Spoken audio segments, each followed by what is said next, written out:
यूहन्ना की पुस्तक के 20 अध्याय पर लिखा है सप्ताह के पहले दिन, सप्ताह का पहला दिन कौन सा होता जी? संडे। यीशु मसीह क्रूस पर मरे, अगले दिन सुसमाचार सुनाने गए, मुर्दों को कब्र में नीचे पताल में गए और तीसरे दिन मुर्दों में से जी उठे। जी उठने के बाद सबसे पहले जो हम पढ़ रहे हैं इसको लिखा कि मरियम मगदलीनी भोर को अंधेरा रहते ही कब्र पर आई और पत्थर को कब्र से हटा हुआ देखा और उदास हो गई, क्योंकि इतना भारी भरकम पत्थर कौन हटा सकता है। और फिर रोम की उस पर सील भी लगी हुई थी कि उसको कोई टच नहीं करता, छेड़ नहीं सकता था। पर जब ये सुबह सुबह गई और उसने पत्थर को लुढ़का हुआ देखा तो आगे लिखा है कि तब वह दौड़े और शमून पतरस और दूसरे चेले के पास जिसे यीशु प्रेम करता था आकर कहा, वे प्रभु को कब्र में से निकाल ले गए हैं। ये उन भेद को नहीं समझ पा रही। यीशु ने कहा था कि तुम इस मंदिर को ढा दो, मैं तीसरे इस मंदिर को खड़ा कर दूंगा। अपने रहते समय यीशु मसीह अपने चेलों को, लोगों को बताया करते, पर ये समझ नहीं पाए। ये आती पतरस के बाद आकर के बोलती है कि मैं भोर को मैं कब्र पर गई थी यीशु मसीह की, लेकिन पत्थर लुका हुआ था, यीशु मसीह नहीं थे वहाँ, वो उसको उठा करके ले गए हैं। अब आगे इसको एक मिनट समझिएगा कि सबसे अच्छा चेला कौन यीशु मसीह का? पतरस। मेन चेले कौन? 12 चेले। एक ने गद्दारी की लेकिन 11 चेले फिर भी हैं। अब जेंट्स मेन है इनमें, लेकिन यह सबसे पहले कब्र पर जो जाती है वो कौन होते हैं? वो एक स्त्री होती है और स्त्री को ही सबसे पहले शुभ समाचार सुनाने का कहा गया। हम पुराने नियम में उत्पत्ति की पुस्तक में देखते हैं आदम और हवा को परमेश्वर ने बनाया। आदम हवा को बना करके उनको कहा वाटिका में रहो और भले और बुरी के ज्ञान का एक वृक्ष है जिसका फल तुम्हें कभी भी नहीं खाना है। लेकिन वो क्या करती है? वो शैतान की बहकावे में आकर के उस फल को खा लेती है और उस फल के खाने से पाप जगत में आया। एक स्त्री के द्वारा पाप हुआ और पाप जगत में औरत के द्वारा आया। अब ये बड़ी शर्मिंदगी है बहनों के लिए, थी उस समय तक थी जब तक यीशु मसीह नहीं आया था। एक बड़ी शर्मिंदगी थी। ऐसे कुछ बोलते ना, उनमें कम अकल होती है, घुटन होती है, ज्यादा बोलती है, कुछ इस तरह की बातें जब कही जाती हैं इस तरह से। अभी जब उसने फल खाया, पाप जगत में आया, फिर उसके बाद परमेश्वर ने एक भविष्यवाणी की कि मैं उद्धारकर्ता को भेजूंगा जो तुम्हारे पापों को अपने ऊपर ले लेगा। और वो किससे जन्म लेगा? स्त्री से। पहले मनुष्य को यदि आप देखिए, पहला मनुष्य किससे पैदा हुआ? आदम को किसने बनाया? परमेश्वर ने। हव्वा को बनाया तो हव्वा किस में से निकली? आदम से। हव्वा एक औरत स्त्री किससे निकली? पुरुष में से। पुरुष के बाद जब दोनों एक हुए उसके बाद बच्चे जब आते कैसे? स्त्री के द्वारा आते थे। सबसे पहले क्या? पुरुष कहाँ से पैदा हुआ? पुरुष स्त्री से होते हैं। लेकिन पहली औरत जो पहला हुआ था वो कहाँ से? पुरुष में से। कई बार इस बात को लोग कहते हैं कि औरतों को चुप रहना चाहिए, औरतों को बोलना नहीं चाहिए। और कम से कम जब बाइबल में देखते हैं तो हम लोग पौलुस की पत्री निकाल करके बताते हैं पौलुस क्या कहता। कई बार कुछ लोगों ने, कुछ संस्थाओं ने ऐसा करना शुरू कर दिया कि औरत प्रार्थना नहीं करेगी, औरत उपदेश नहीं देगी, औरत वचन को नहीं पढ़ेगी। इस तरह से है कई चर्च है, मैं बताऊंगा अभी आपको। यहाँ पौलुस की पत्री को निकाल करके लोग बोल देते हैं भैया पहले कुरिन्थियों में पौलुस लिख रहा है, कहता है कि स्त्रियों को सभा में बोलने की इजाजत नहीं, वो चुप रहे और यदि कुछ सीखना चाहे तो अपने पति से अपने घर में सीखे। फिर दूसरा हम लोग देखते हैं पहला तीमुथियुस 2 अध्याय में 2 के बारे में लिखा है कि मैं कहता हूँ कि स्त्री ना उपदेश करे और ना पुरुष पर आज्ञा चलाए, परंतु चुपचाप रहे। बहुत सारे लोग इन आयतों को निकाल करके लोगों को बताना चाहते हैं स्त्रियों को चुप रहना। अंबाला में आज से कुछ 17-18 साल पहली बात है, जब मैं गया तो एक चर्च वहाँ है, संगति करते हैं वो लोग। मैंने एक जगह प्रचार किया, फिर वहाँ से मैं लोगों के ऐसे विजिट करता हुआ जा रहा था। जब मैं तो एक परिवार में मैं रुका तो उनके यहाँ मैं कई दिन तक रहा। जब मैं संगति कर रहा, मैंने बोला सिस्टर जी आप प्रार्थना कीजिए। बोला हम नहीं करेंगे। मैंने कहा आप प्रचार कीजिए। बोला नहीं, बाइबल तो मना करती है, पौलुस ने कहा कि स्त्री उपदेश नहीं दे सकती। और ठीक बोल रही इस हिसाब से। मैंने कहा ठीक है। फिर जब उनको ये वचन बताया कि कब्र पर सबसे पहले कौन गया था? स्त्री गई थी। और यीशु मसीह ने स्त्रियों को बोला जाओ जाकर के मेरे भाइयों को बताओ कि मैं मर गया था, अब जी उठा। सबसे पहला शुभ समाचार किसने दिया?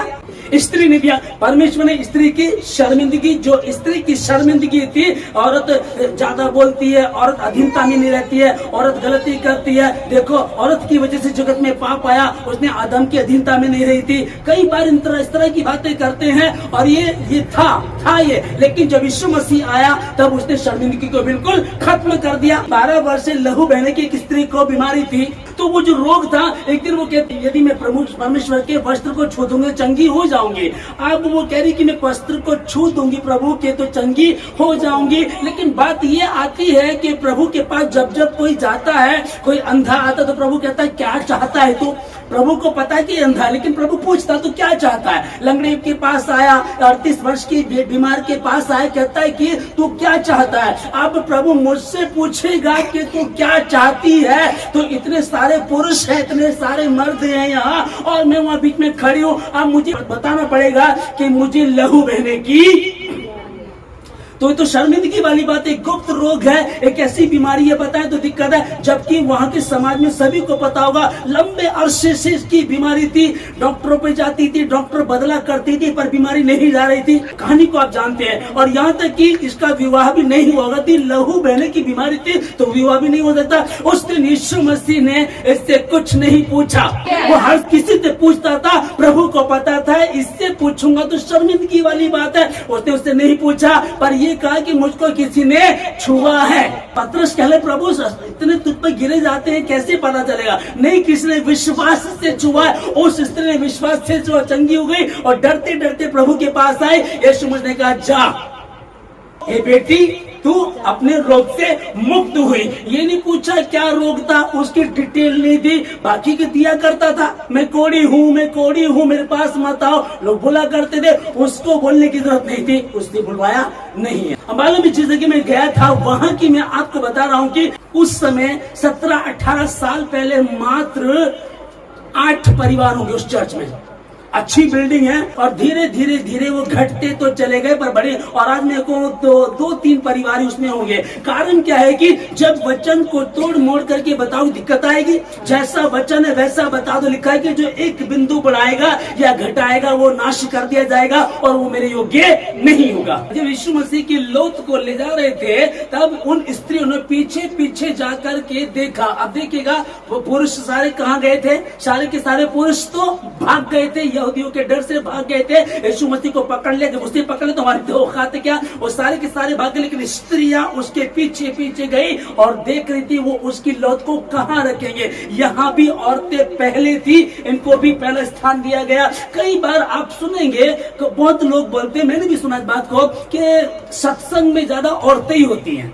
तो कारण तो बस सुन लो, तो कारण बाइबल बता रही है। और बाइबल आगे मैं आपको बता रहा हूँ, जब यहाँ लिखा है कि वो पीछे पीछे गए, उसकी लौत को कहाँ रख रहे हैं। और जब लोग बोल रहे हैं कि सत्संग में ज्यादा स्त्रियां होती, तो स्त्री होने का कारण क्या? क्योंकि उसके विषय में परमेश्वर का वचन बताता है। लिखा है कि प्रभु आज्ञा देता है तब सुसमाचार सुनाने वालियों की बड़ी सेना। एक तो सेना हो गई, वैसे सेना बहुत बड़ी होती है, बड़ी सेना लिखा लिखा है कि प्रभु आज्ञा देता, शुभ समाचार सुनाने वालियों की बड़ी सेना हो जाती है। कौन आज्ञा देता? परमेश्वर आज्ञा देता। परमेश्वर चाहता तो यह कर सकता था कि भाई पहले तो मर्दों को बताता, मैं तो पतरस से प्यार करता हूँ, पतरस पहले कब्र पर आए, हो सकता था। लेकिन शुभ समाचार पहले किनके द्वारा बताया गया? बहनों के द्वारा, स्त्रियों के द्वारा बताया गया। और हैप्पी ईस्टर मेरी बहनों को, हैप्पी ईस्टर। यदि आपको कहीं शर्मिंदगी लगती थी, कहीं कमजोरी लगती थी, जिस बात को आप समझ नहीं पाती थी, जैसे कि उस चर्च के लोग, अंबाला मिस्टर को बता रहा हूं, उस चर्च के लोग इन बातों को मानते थे, उन पर ध्यान ही नहीं देते थे। वो कहते थे कि स्त्रियों को पौलुस ने कहा कि सभा में उपदेश नहीं देगी, और उपदेश देने के लिए बता आपको 1951 की बात है ये। कैथरीन कुलमीन नाम की एक स्त्री जो सेवा करती थी, और जिसके द्वारा पास्टर बेनी हीन प्रेरित हुए, और वो उनके द्वारा आए। जब वो पुलपीठ पे आती थी, आराधना चल रही है, एक स्त्री एक स्त्री, एक बहन जब वो परमेश्वर के पवित्र स्थान पर आती थी, आराधना चलिए, एक सिंपल वर्ड बोलती थी, कुछ भी बहुत छोटा मैसेज दिया उसने कहा परमेश्वर के आत्मा को शोकित मत करो, और ये शब्द होता था। और पवित्र आत्मा ऐसे आया करता था, जो बीमार होते थे चंगे हो जाते थे, जब उसकी वीडियोस होती थी वो दिखाई जाती थी, जो हड्डियां होती थी ऐसे वो कड़ कड़ कड़ कड़ करके ऐसे ठीक हो जाया करती थी। एक औरत के द्वारा शुभ समाचार, सबसे पहला शुभ समाचार, पहला शुभ समाचार जब यीशु मसीह पैदा हुआ, किन्होंने दिया?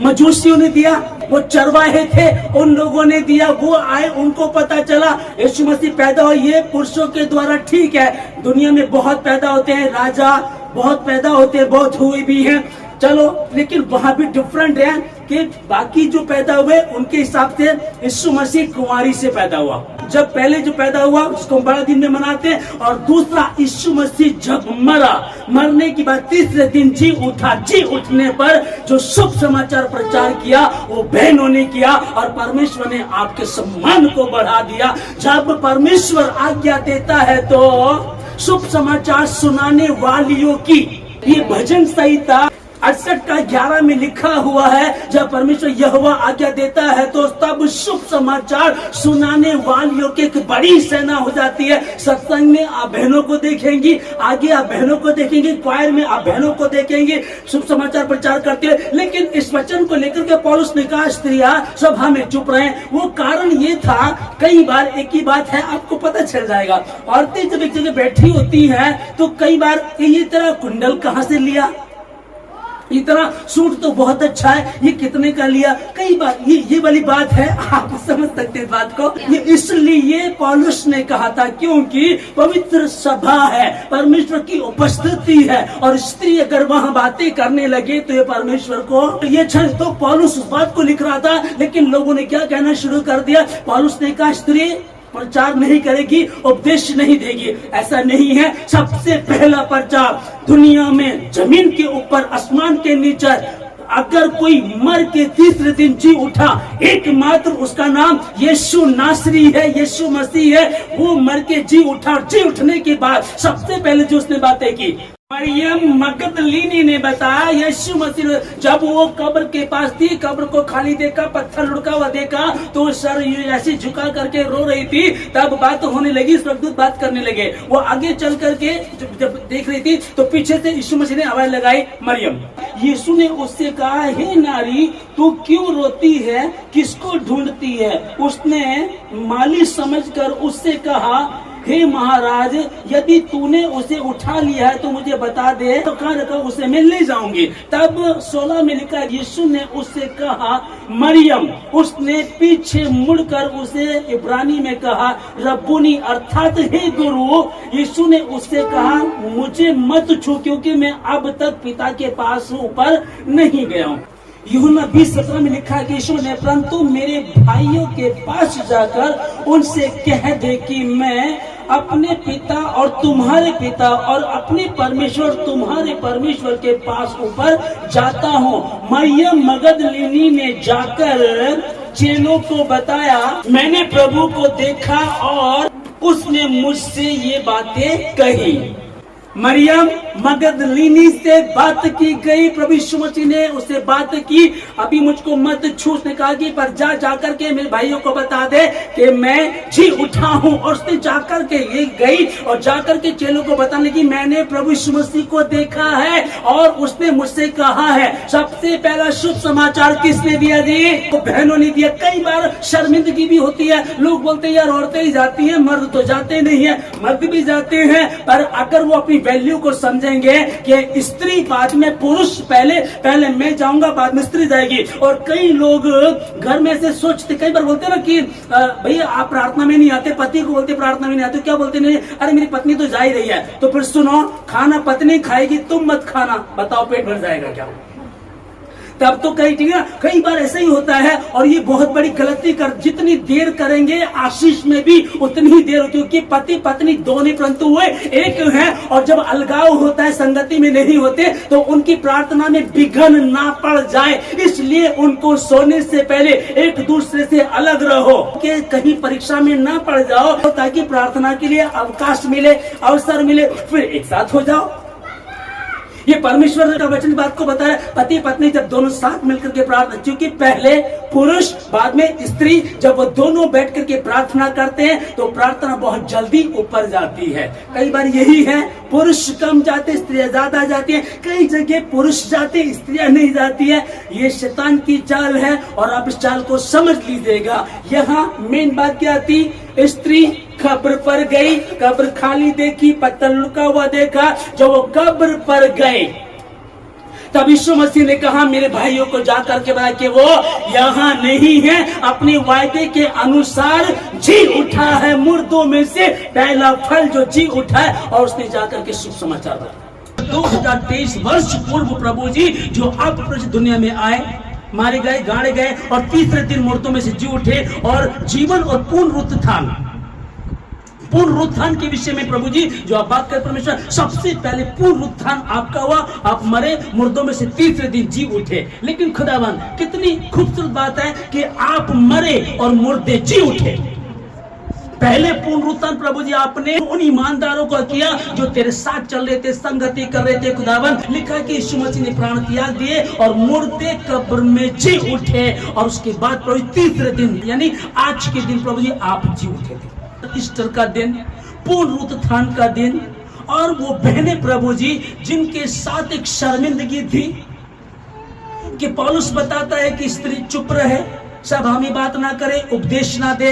और फिर पुराने नियम में हव्वा को हम देखते, हव्वा ने गलती की, उस एक स्त्री के द्वारा पाप जगत में आया। लेकिन परमेश्वर के ज्ञान को कौन समझता? वही जिस पर वो प्रकट करे, जिसकी आंखें वो खोल दे, जिसके मन को, कान को, बुद्धि को परमेश्वर खोल दे, वही समझ सकता है। और उस बात को हमने देखा, खुदा आपने कहा कि मैं उद्धारकर्ता को भेजूंगा, और वो एक स्त्री से, एक कुंवारी स्त्री से जन्म लेगा। स्त्री को वहां सम्मानित किया, जब माता मरियम को चुना, प्रभु उसके द्वारा आए, वहां एक सम्मान दिया। परमेश्वर आपका धन्यवाद देता हूं प्रभु जी, धन्यवाद खुदावन। और प्रभु जी मर के जी उठने के बाद प्रभु जी सबसे पहले जिनसे आपने बातें की वो स्त्रियां थी प्रभु जी। आज खुदावन जितनी स्त्रियां प्रभु जी वो सोचती हैं हमको सम्मान नहीं मिलता, वो सोचती हमको आदर नहीं मिलता। कई लोग इस तरह के बोलते हैं कि हर धर्म में यही है, औरतों को पहला दर्जा नहीं दिया गया, दूसरा दर्जा दिया गया। पर बाइबल बताती परमेश्वर ने स्त्री और पुरुष को बराबर का कहा गया। हाँ, पुरुष पहले, स्त्री बाद में। स्त्री का सर पुरुष, पुरुष का सर मसीह, और मसीह का सर परमेश्वर सेनाओं का यहोवा।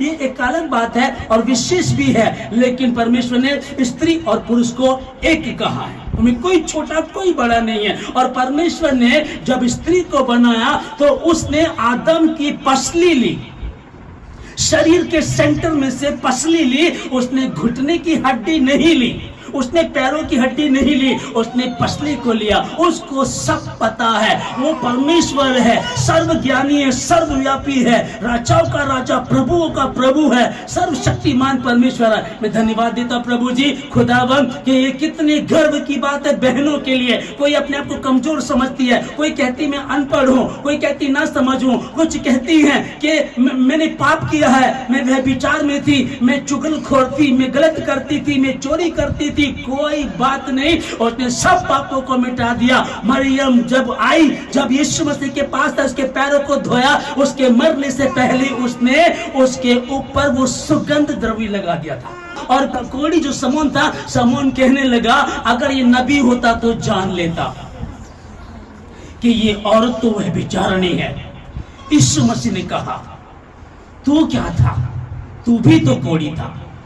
और जिसे खुदा का बेटा यीशु मसीह जिसके पापों को क्षमा कर दे, किसी की औकात नहीं है उस पर फिर दोष लगा सके। मरियम मगदलीनी उसके पीछे पीछे गई, घास का शव रखा गया और भोर को पहले दिन, रविवार की सुबह भोर को पहले दिन वो पहुंची कब्र के पास, पत्थर लुढ़का देखा और उदास हुई। उसके बाद यीशु मसीह ने सबसे पहले जो बातें की उसी औरत से की है। किसी भी तरह की कमजोरी, किसी भी तरह की प्रॉब्लम क्यों ना हो, और आप अच्छी है, ईमानदार है, प्रभु आपको और बहुत ऐसे आशीष दे। मैं आशीष देता हूं इस मसीह के नाम में कि आज के दिन 2023 वर्ष पूर्व जब सुबह सुबह भोर को स्त्रियां कब्र पर गई और पत्थर लुढ़का देखा, तो ये गुड न्यूज है कि वो यहां नहीं परंतु मुर्दों में से जी उठा है। तुम जिंदा को मुर्दों में क्यों ढूंढती हो? क्योंकि वो अपने वायदे के अनुसार जी उठा है। मैं धन्यवाद देता हूं प्रभु आपका, इन सबों को आशीष देता हूं प्रभु। जितने इस समय इस वचन को सुन रहे, इस प्रार्थना को सुन रहे, आशीषित है वो लोग। मैं आशीष देता हूं उन लोगों को खुदावन कि सत्य को जाने, स्वतंत्र हो जाते, योजना के जीवन से बोले हो।